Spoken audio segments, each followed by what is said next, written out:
Hello viewers, कैसे हो आप सब? होपफुली आप सब बहुत अच्छे से होंगे। आप सुन रहे हैं रज़िया सुल्ताना की आवाज़ में निम्रा अहमद का लिखा हुआ खूबसूरत नॉवल माला। आज इस नॉवल की लेटेस्ट एपिसोड 14 पार्ट 5 पेश किया जा रहा है। होपफुली आपको ये नॉवल ऑडियो की सूरत में बहुत पसंद आ रहा होगा। अपनी कीमती राय का इजहार कमेंट बॉक्स में ज़रूर करिएगा। मेरे साथ कनेक्टेड रहने का बेहद शुक्रिया। चलें स्टार्ट करते हैं माला, audio by Razia Sultana. Library में ऊंचे रैक्स रखे थे और उनमें सजी किताबें अपने अंदर सैकड़ों दास्तानें छुपाए खामोशी से गुजरते अफराद को देख रही थी। लाइब्रेरी की मुकद्दम खामोशी में इर्ताश सा पैदा हुआ। भारी बूटों की आवाज। चंद सर उठे और नागवारी से उस गिरे 3 पीस में मलबूस सफेद बालों वाले आदमी को देख के वापस झुक गए, जो सामने से चला आ रहा था। बिला आखिर वो एक मेज के करीब रुके। वो एक किताब पे सर झुकाए बैठी थी, सुनहरे बालों की चोटी बनाए 2 लिटें गालों को छू रही थी। वो किताब से कुछ पढ़ती उसे एक कागज पे उतार रही थी जब किसी की मौजूदगी के एहसास पे चौंकी और चेहरा उठाया। उसकी आंखें नीले कांच जैसी थी और उनपे हम रंग मस्कारा लगा हुआ था। यास्मीन पतिरवा। मालिक फरीद ने नैपकिन पे लिखा नाम दोहराया। यास्मीन के माथे पे ताज्जुब की लकीरें उभरी, लेकिन उसने सर इस बात में हिला दिया। क्या हम कहीं बैठ के बात कर सकते हैं? कुछ देर बाद वो बाहर एक हौज के किनारे रखे बेंच पे बैठे थे। दरमियान में यास्मीन का बैग और किताबें रखी थी। वो खामोशी से हौज के सब्ज पानी को देख रही थी। आपने एक पेपर लिखा था नफ्सियात और एक्सोक्रिज्म के बारे में। एक्सोक्रिज्म जादू के मरीज के जिस्म से जिन्न निकालने के अमल को कहते हैं। यास्मीन ने इस बात में सर को जुम्बश दी। बोली, कुछ नहीं। आप चर्च के साथ भी मुंसलिक रही हैं और बहुत से एक्सोक्रिज्म्स में शामिल रही हैं। क्या कह सकती हैं? I am a woman of faith. उसने हल्के से शाने उचका दी। धूप से उसकी आंखें चमक रही थी। मुझे आपके इसी फेथ की जरूरत है, वो उसी संजीदगी से कह रहे थे। चेहरे पे कोई जज्बात नहीं, बर्फ रिपोर्ट जैसा। बताइए, मैं आपके लिए क्या कर सकती हूँ? आपके बारे में जो मैंने पढ़ा वो इतना खुशगवार नहीं था। वो होश को देखते हुए कह रहे थे। आपकी माँ अमेरिकन है, बाप रूसी, आपके 7 भाई हैं और जो रूस में रहते हैं, और कोई भी आपकी माली मदद के लिए तैयार नहीं। इस वक्त आप शदीद माली मसाइल का शिकार हैं। आप 2 जॉब्स कर रही हैं और इस मुल्क को छोड़ के रूस वापस मुंतकिल होने का सोच रही हैं। आपके ऊपर यूनिवर्सिटी का भी बहुत सा कर्जा है और आपके 3 बच्चे हैं जिनकी स्कूलिंग यहाँ बहुत महंगी है। मैंने आपसे पूछा था कि आप मुझसे क्या चाहते हैं। वो उसी नरमी से पूछ रही थी। मेरे पास आपके लिए एक मरीज है। उन्होंने एक पतली सी फाइल उसकी तरफ बढ़ाई। यास्मीन ने उसे खोला। धूप में चमकते सफ़ात पड़े। मैं प्राइवेट प्रैक्टिस नहीं करती। वो एक ज़हनी अमराज के अदारे में दाखिल है, वो उसे सुने बगैर कह रहे थे। फिर तो मैं उसका इलाज बिल्कुल नहीं कर सकती। इस अदारे के मुतय्यन साइकोथेरापिस्ट ही उसको देख सकते हैं। फिर जैसे उन्हें याद दिलाया, आप अपनी मर्जी से अपने मरीज का डॉक्टर मुंतखब नहीं कर सकते सर।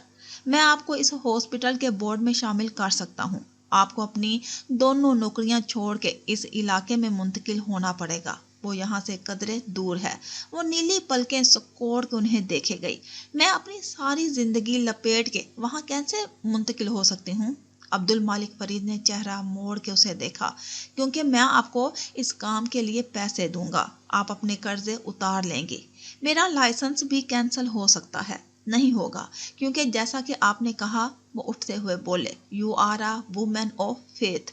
यास्मीन गर्दन उठा के अचंभे से उन्हें देखने लगी। क्या गारंटी है कि मेरे इलाज से वो बेहतर हो जाएगा? क्योंकि कोई उसके सच पे यकीन नहीं करता, खुद मैं भी नहीं। आप वो वाहिद शख्स हैं जो उस पर यकीन करेंगी। वो आपके यकीन से बेहतर होगा। मैं पहले उससे मिलूंगी। वो भी उनके सामने खड़ी हो गई। और अगर मुझे लगा कि मैं उसकी मदद कर सकती हूँ तो मैं ज़रूर करूँगी, लेकिन अगर उसे मेरी ज़रूरत ना हुई तो मैं आपसे कुछ नहीं लूँगी। अपने माली मसाइल जिस तरह मैंने पैदा किए हैं वैसे ही उन्हें हल भी कर सकती हूँ। वो फाइल सीने से लगाए नरम सी संजीदगी से कह रही थी। उन्होंने महज सर को जुम्बश दी, फिर ठहरे। और उसे कभी मालूम ही नहीं होगा कि हम दोनों मिले थे। वो मेरी दी हुई मदद कभी कबूल नहीं करेगा। यास्मीन ने इस बात में सर हिला दिया। वो पलटने लगे तो वो पुकार उठी, वो आपका बेटा है? वो अपनी जगह ठहर गए, मुड़े नहीं, बस एक गहरी सांस ली। काश होता। वो बुड़बुड़ाए और आगे बढ़ गए। स्याह टोपी वाली लड़की अपने बैग में से कुछ ढूंढती शीशे के दरवाजे के पार जा रही थी। ये फरीद होल्डिंग के दफ्तर की इमारत थी। अलबत्ता अंदर जाने से कबल वो रुकी, दाएं बाएं देखा, चेहरे पे कुछ हेजान सा था, फिर सर झटक के आगे बढ़ गई। सड़क के पार बनी कॉफी शॉप की खिड़की से उसे देखता जिया सुल्तान मुस्कुरा दिया। सबरीना उसका वो पहला मार्क थी जिसको ताकुब का इल्म हो चुका था। कैसे वो नहीं जानता था, लेकिन वो महफूज हो रहा था। ये खेल कितना अरसा जारी रहेगा वो ये भी नहीं जानता था, लेकिन वो उसे अभी जारी रखना चाहता था। और सरकार? उसके चेहरे पे बेचैनी उभरी। मोबाइल निकाल के सरकार का नंबर मिलाया और फोन कान से लगाया। दूसरी तरफ फोन ऑफ जा रहा था। जियाद की आंखें अचंभे से सिकुड़ी। उसने दूसरी जेब से दूसरा मोबाइल निकाला और अम्मी के नंबर को मिलाया। ये रेगुलर फोन था, वो नंबर भी ऑफ था। एक लम्हे के लिए परेशानी ने उसे घेरा, लेकिन फिर उसने सर झटक दिया। सरकार कहीं मसरूफ थी, शायद कोई नीला नया चिल्ला शुरू किया हो। वो वैसे भी उनके साथ नहीं रहता था और ना हर रोज उनकी खबरगिरी करता था। अच्छा है कि वो मसरूफ थी, उसकी कैफियत की उन्हें खबर नहीं मिलेगी। उसने निगाहें वापस इमारत के दरवाजे पे जमा दी। ये कैफियत बड़े अरसे बाद हुई थी, यूं किसी एक लड़की पे अपनी सारी तवानाई मरकूज कर देना। वो कॉफी के घूंट भरता मुबहम मुस्कुराहट के साथ फरीद होल्डिंग की इमारत को देखे गया। सबरीना ने जब से मालिक के असिस्टेंट के साथ काम करना शुरू किया था, उसका फ्लोर बदल चुका था। अब वो शम्स के दफ्तर माहिर के पुराने दफ्तर से ऊपर वाली मंजिल पे थी। मालिक का ऑफिस भी यहीं था। लिफ्ट पे उसने मतलूबा नंबर दबाया और खामोशी से लिफ्ट को ऊपर जाते महसूस करने लगी। दफ्तर लिफ्ट रुकी, दरवाजे खुले। ये शम्स का फ्लोर था। गालिबन किसी को सवार होना था। दो अफराद बातें करते हुए अंदर दाखिल हुए, हाथ में कॉफी कप पकड़े रखे थे। उनसे उठता धुआं और महक लिफ्ट को मुअत्तर कर गया। वो यूं ही बाहर देखने लगी। वो इस फ्लोर को मिस करती थी। वो शायद इसको मिस नहीं करता था। वो वैसा ही था, हर रोज जैसा। लेकिन नहीं, वहां कुछ मुख्तलिफ था। सबरीना चौंक गई, एड़ियां ऊंची करके दूर तक देखने की कोशिश की। लिफ्ट के दरवाजे बंद हो रहे थे। उसका रोजन छोटा होता गया। शम्स का कॉरिडोर से गुजर के अपने ऑफिस की तरफ जाता दिखाई दे रहा था। फिर दरवाजे बंद हो गए और मंजर छुप गया, लेकिन सबरीना ने बेख्तियार गले पे हाथ रखा। अजीब घुटन सी थी, जैसे कुछ था फिजा में। लिफ्ट उसके फ्लोर में खुल गई। वो अफराद बातें करते हुए उतर गए, लेकिन वो नहीं उतरी। तेजी से वापस उसी फ्लोर का नंबर दबाया। ये उसका वहम नहीं था, वो अपने जिस्म के इशारे पहचानती थी। फिजा में कुछ था, वो महसूस कर सकती थी। दरवाजे वापस उसी फ्लोर पे खुले तो वो चौंकने वाले अंदाज में दाएं बाएं देखती हाल में उतरी। टोपी सर पे थी और मफलर गर्दन में बंधा था। उसने कोट भी नहीं उतारा, हालांकि अंदर काफी गर्माइश थी। वो बैग मुट्ठियों में जोर से दबाए कदम कदम आगे बढ़ रही थी। दूसरे हाथ की उंगलियों पे वो कोई तस्बीह पढ़ रही थी। हर कदम के साथ वो एहसास बढ़ता जा रहा था, जैसे कोई बहुत बड़ा मकनातीस हो और वो उसे अपनी तरफ खींच रहा हो। शम्स के ऑफिस के सामने जगह वो रुक गई। दरवाजा नीम हुआ था। अंदर शम्स टाई की नोट ढीली करता फोन कान पे लगाए बात कर रहा था। उसकी सबरीना की तरफ पुश्त थी। फिर दरवाजा बंद हो गया। वो चंद लम्हे वहीं खड़ी रही, नाक से सांस अंदर खींची। उंगलियों पे पड़ी जाने वाली तस्बीह की रफ्तार बढ़ी। वो एहसास बढ़ता जा रहा था। उस ऑफिस के गिर्द फिजा बोझल थी, बहुत से राज छुपाए। वो जो भी था उस ऑफिस के अंदर था। सबरीना ने एक आखिरी बेचैन निगाह उस पर डाली और पलट गई। अलबत्ता उसका दिमाग तेजी से काम कर रहा था। क्या मतलब वहां कुछ नहीं था? शम्स दरवाजा बंद करते ही फोन में चलाया। हमारे गायब होने के बाद पुलिस आई थी, लेकिन मेरे कॉन्टेक्ट के मुताबिक उन्हें वहां कुछ नहीं मिला। क्या मतलब? क्या उस औरत ने उन्हें घर की तलाशी नहीं लेने दी? वो समझ नहीं पा रहा था। नहीं शम्स भाई, पुलिस उनके दरवाजे पर गई और कहा कि उन्हें इस घर के बारे में शिकायत मिली है। मिसेज नगीना ने ना सिर्फ उन्हें खुद अंदर आने दिया, बल्कि सारे घर की तलाशी भी दी। उनको कुछ नहीं मिला। वो माजरत करके चले गए। What the hell. शम्स का दिमाग घूम गया। चंद मिनटों में वो सब जादू वाली अशिया कहाँ गायब कर सकती थी। वो एक नहत्ती हाउसवाइफ और उसकी मुलाजमा, इतनी देर में तो वो बदबख्त रस्सियां खोल पाई होंगी। शम्स भाई, वो औरत खतरनाक है। पता नहीं, उसने बालों में उंगलियां फेरी। तुम लोग गायब हो जाओ, मुझसे कुछ दिन राब्ता ना करो। उसके चेहरे पे छाया शौक अब परेशानी में बदल चुका था। वो बेचैनी से दाएं बाएं चक्कर काटने लगा। फिर एहसास हुआ, रुक के दरवाजे को देखा। अभी अंदर दाखिल होते हुए उसने सबरीना को कॉरिडोर में देखा था। ये अभी तक जिंदा थी। उसने उसको एक्सीडेंट में मारने की इतनी बड़ी रकम सरकार के कातिल को दे दी थी। इस वक्त वो उसका सबसे बड़ा मसला थी। वो किसी ना किसी तरह माहिर को वापस ले आएगी। उस लड़की से उसे डर लगता था, लेकिन अब उसे उसकी परवाह नहीं थी। उसे अपनी बेटी को सरकार से बचाना था और खुद को भी। उस लम्हे शम्सुद्दीन को एहसास हुआ कि उसने दुबई जाके बहुत बड़ी गलती की थी। उस कमरे की खिड़की से बहुत खूबसूरत मंजर दिखाई देता था। ऊंचे दरख्तों की ओर से बादलों के नारंगी किनारे झलक रहे थे। माहिर इसी तरह फर्श पे बैठा बाहर देख रहा था। आलती पालती किए सामने क्रियोन्स का डब्बा रखा था। सुरख क्रियोन हनूज बाहर था। एकदम खिड़की के आगे रूलर ब्लाइंड नीचे गिरता गया। माहिर फरीद ने पहली दफा चौंक के उस हाथ को देखा जिसने ब्लाइंड की डोरी घुमा रहा था। सफेद मखरूती उंगलियों वाला हाथ। वो उसको देखे गया। ब्लाइंड गिर गए। अब कमरे में दिन की रोशनी का दाखिल बंद हो गया। जरा देर को अंधेरा हुआ, फिर उसी हाथ ने सफेद बत्तियां जला दी, इतनी तेज कि उसकी आंखें चुंधिया गई। उसने सर झुका लिया। क्या तुम मुझसे बात नहीं करोगे? वो एक नरम और मेहरबान आवाज थी। माहिर ने चेहरा नहीं उठाया। पलकें झुकी रही। वो यहाँ से फर्श देख सकता था और उसके जूते। वो झुक के उन जूतों के स्ट्रिप खोल रही थी। बिला आखिर सफेद गुलाबी पैर आजाद किए, फिर उसी हाथ से जूते उठा के साइड पे रखे। अब वो उसके पैरों को देख रहा था। फिर उसने देखा कि उसके सामने बैठ रही है, आलती पालती करके। वो एक औरत थी। गिरेबान पे सिल्वर स्लेब झूल रहा था। वो ऐसी बैठी कि खिड़की उसके पीछे छुप गई। माहिर ने नजरें मजीद झुका दी। अब वो सिर्फ उसके पैर देख सकता था। ग्रे पैंट से झलकते सफेद पैर, एक टखने के गिर्द सुनहरी जंजीर बंधी थी। तुम निगाहें क्यों नहीं उठाते माहिर? उसने सर मजीद झुका लिया। अब वो बस अपने पैरों को देख सकता था। उसकी एड़ियों की जिल्द फट गई थी और उसमें खिजा की जमीन के जैसी दरारें थी। उस औरत का हाथ आगे भरा, वही हाथ जिसने ब्लाइंड बंद किया था, और उसने स्केच बुक का सफा पलटाया। पहला कोरा सफा अब कोरा नहीं था। उस पे सुरख क्रियोन से एक शय बनी थी, एक अमारत, सुरख अमारत। क्या ये तुमने बनाई है? उसने जवाब नहीं दिया। क्या तुम्हें सुर्ख रंग पसंद है?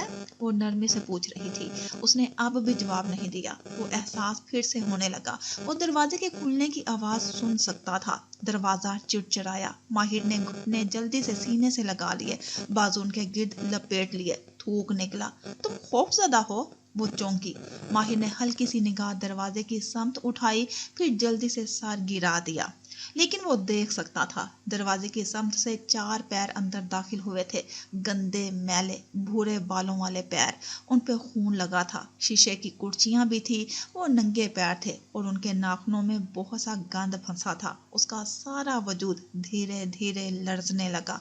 वो आ गए थे। वो एक दफा फिर आ गए थे। तुम्हें क्या दिखाई दे रहा है माहिर? लेकिन उसने सर घुटनों पर रख के आंखें सख्ती से बंद कर ली, दोनों हाथ कानों पे रख दिए। सारा जिस्म कांप रहा था। वो करीब आ रहे थे। उसका जिस्म उखड़ने लगा।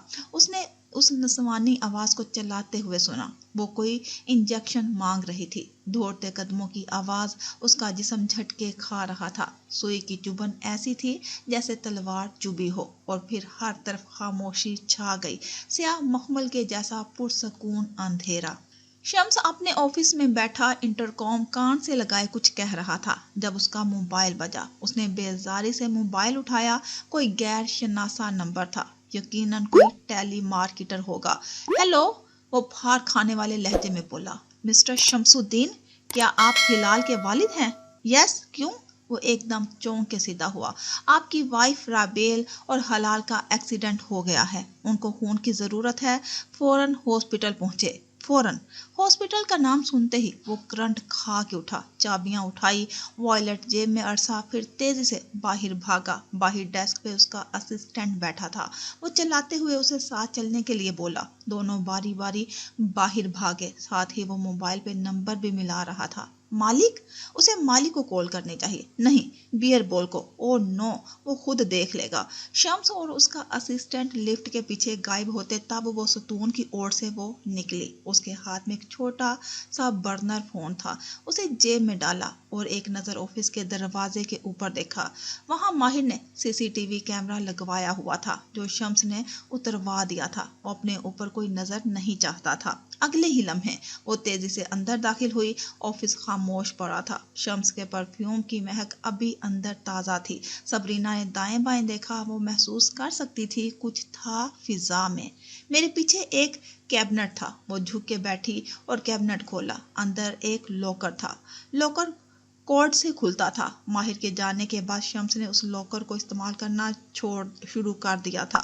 माहिर के कागजात मालिक के असिस्टेंट ने वहां से निकाल लिए थे। शम्स ने लॉकर कोड बदल दिया था। अलबत्ता वो एक शय भूल गया था कि हर लॉकर की एक मास्टर की होती है और बतौर माहिर फरीद की सेक्रेटरी उसको मालूम था कि माहिर चाबी कहाँ रखता था। उसने लॉकर के पीछे हाथ डाला।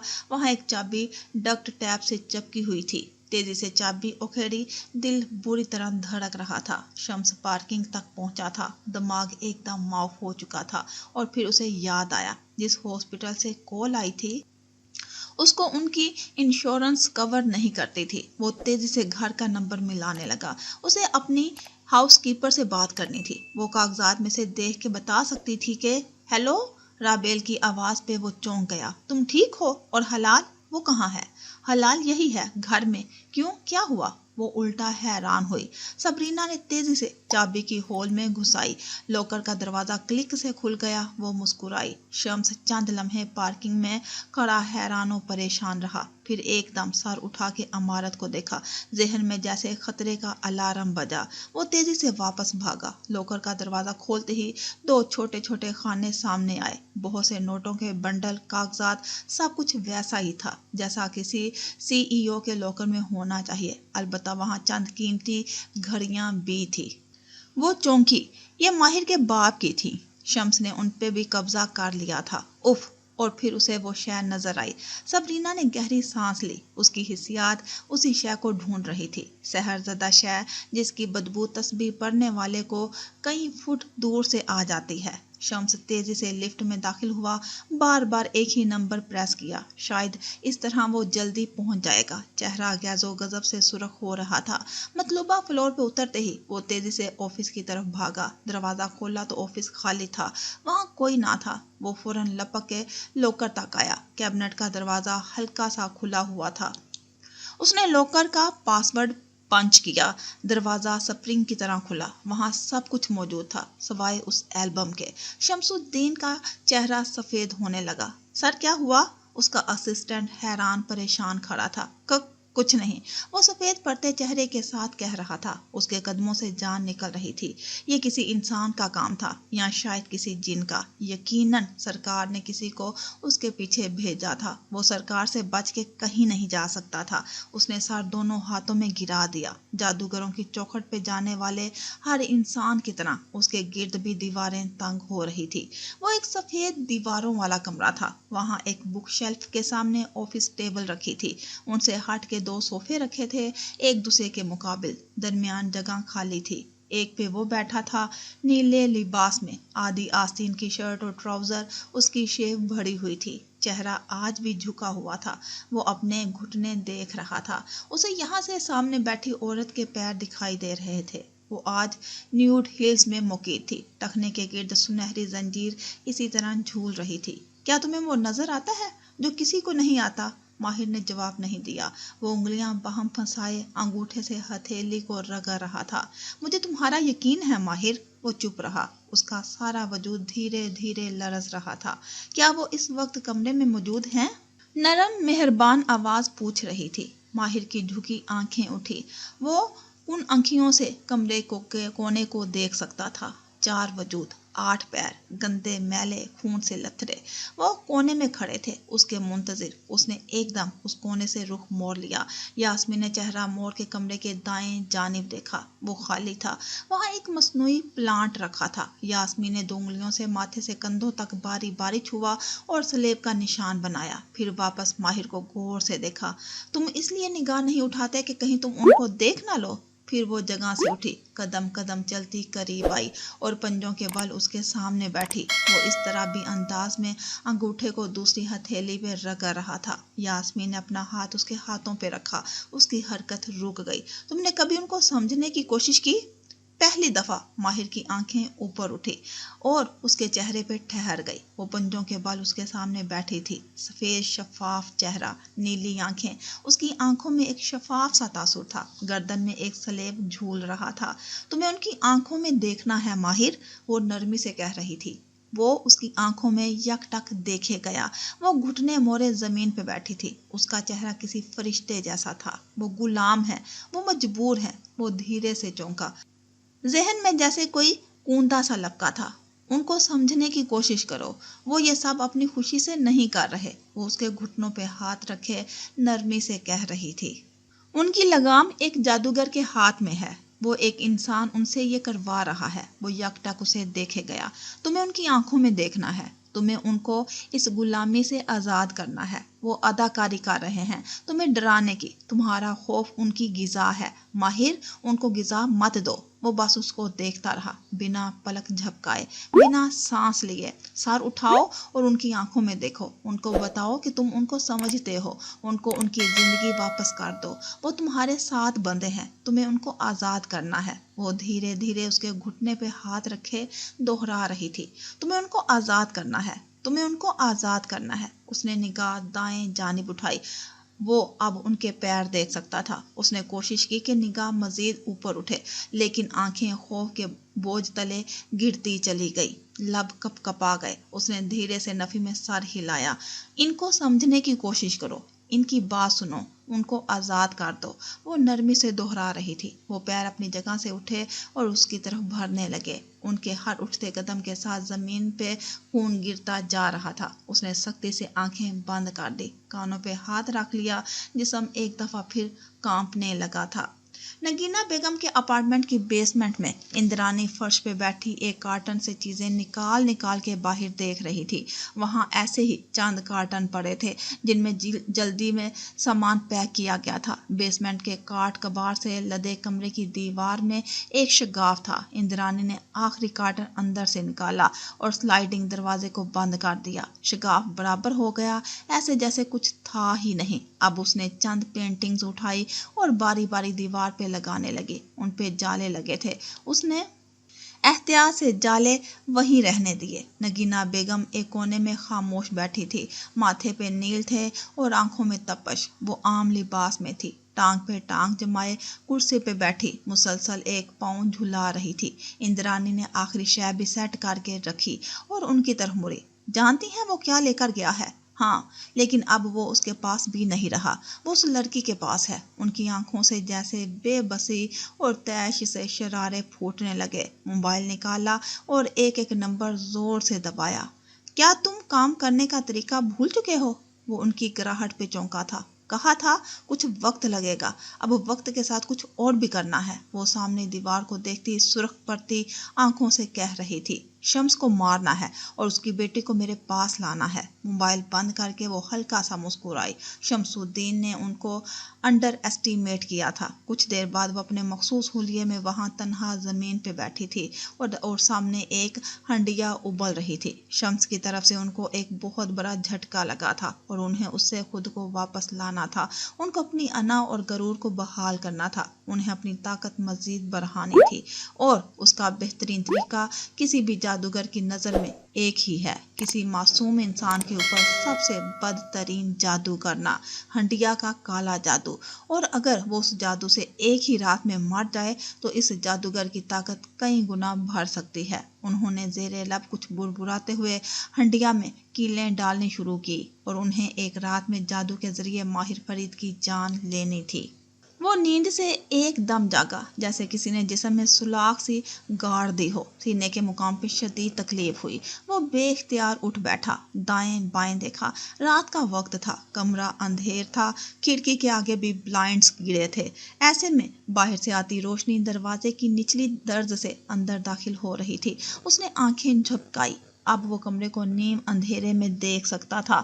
کونے میں وہیں پیر کھڑے تھے۔ ماہر نے تیزی سے نظریں جھکا دی، بے اختیار سینے پہ ہاتھ رکھا۔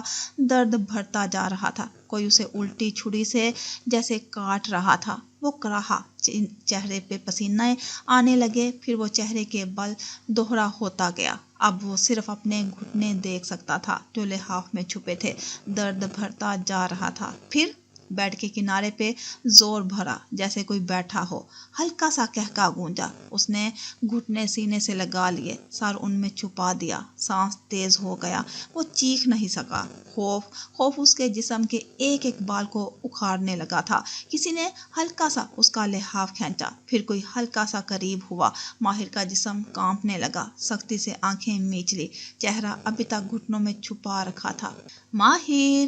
ایک طنزیہ آواز گونجی۔ وہ قریب آ رہے تھے، ان کے قدموں کی چاپ، بستر پہ دائیں بائیں ہر طرف ان کا پڑتا بوجھ۔ اس کو لگ رہا تھا اس کا دماغ پھٹ جائے گا یا دل باہر نکل آئے گا۔ خوف، شدید خوف۔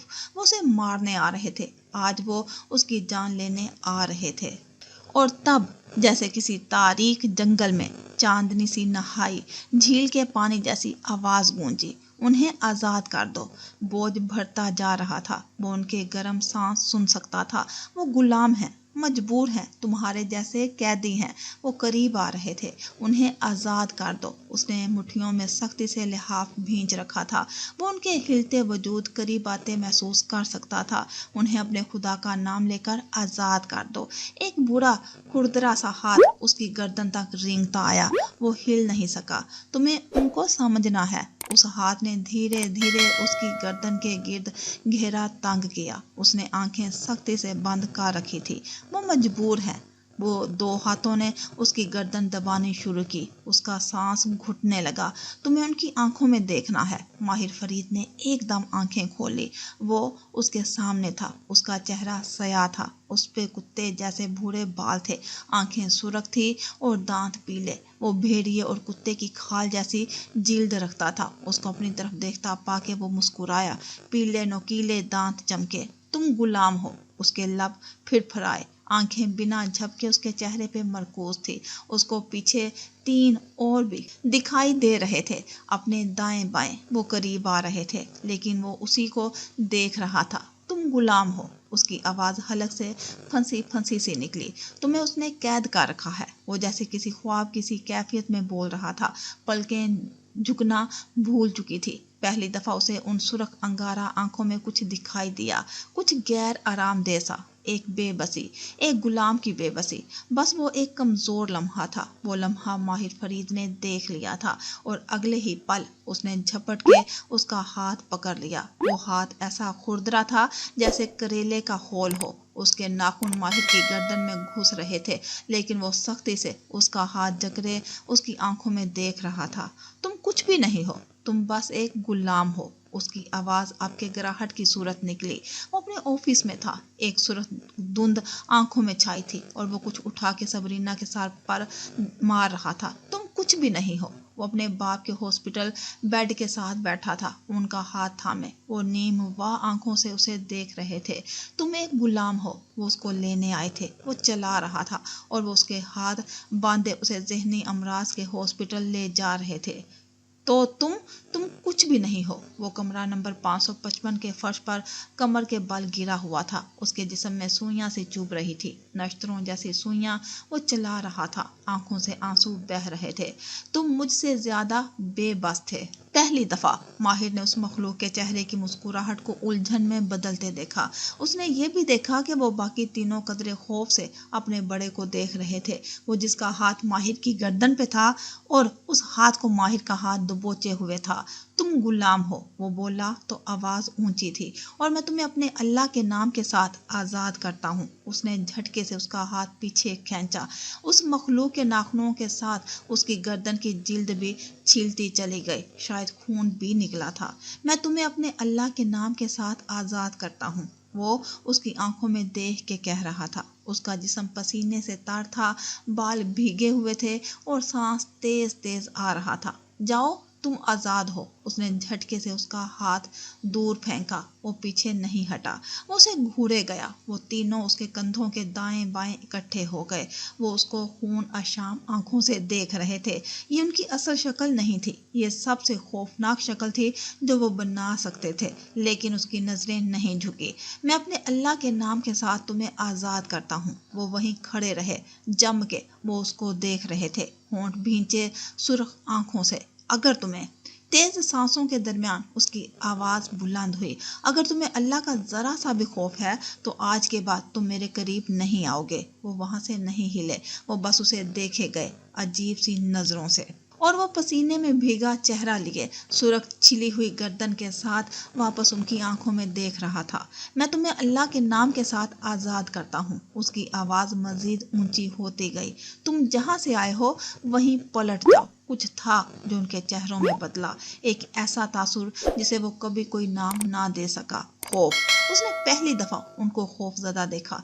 मैं अल्लाह के नाम के साथ कहता हूँ कि उसकी गिराहट टूट टूट के निकल रही थी। जिस्म अभी तक कपकपा रहा था, लेकिन अब वो खौफजदा ना था कि तुम वहीं पलट जाओ जहां से आए थे। वो एक कदम पीछे हटे, उनके कंधे ढीले पड़ने लगे। मैं दुआ करता हूँ कि तुम्हारा जादू जहां से आया है, मुझे तकलीफ दिए बिना वो वहीं पलट जाए। उनके जिस्म से धीरे धीरे धुआं सा उठने लगा।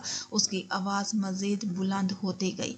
वो जिसने मेरे बाप के दिमाग पे जादू किया था, उंगली उठा के वो चला रहा था।